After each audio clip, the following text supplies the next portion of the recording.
Burning.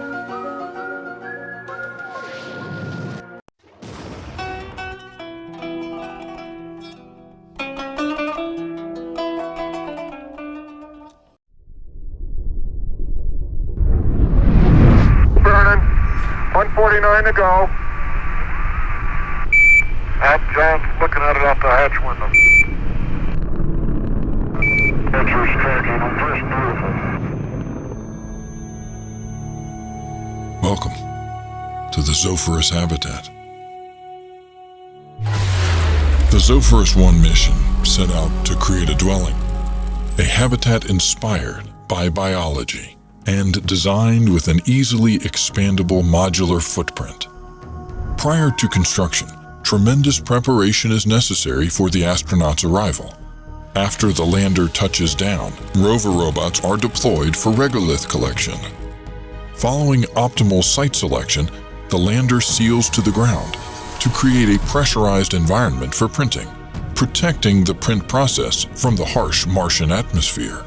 During rover material harvesting, Martian aggregate, ice, and minerals are collected, tested, and processed. Aggregate mixed with cement, derived from Martian carbonates and water, create concrete suitable for habitat construction. The lander then prepares for the printing phase. Beginning with HDPE, a highly recyclable thermoplastic, the nozzle prints slightly ahead of a second nozzle printing Martian concrete. This method provides the necessary support structure for the 3D print, which enables printing of highly sloped overhangs. The lander printer also contains robotic arms that maneuver to place prefabricated parts throughout the printing process. The shell of the habitat is composed of a structural outer shell and an airtight inner layer, much like a bicycle tire and tube.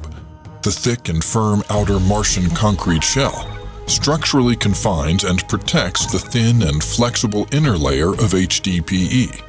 Because Mars experiences tremendous daily temperature swings, thermal cycling causes concrete to expand and contract, which ultimately leads to fractures in the concrete.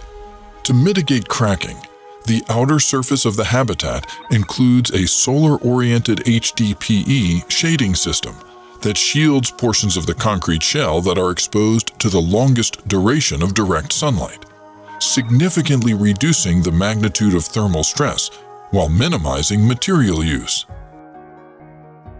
Additionally, the reflective shading layer is integrated into the thermoplastic reinforcement. This reinforcement is used in two different ways. First, the solid thermoplastic strands provide primary structural resistance. Then the secondary strands web inside the shell for binding.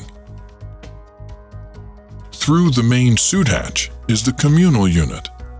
The hatch leads to an interior suit airlock to protect the EVA suits from the Martian environment. This unit is the largest space in the Zopherus habitat and is the primary hub that connects to the other modules. The communal module also serves as the dock for the Mars rover. The mezzanine level, with its natural lighting, expansive views, and surrounding vegetation, provides the crew with an ideal space for social interactions and remote operations control.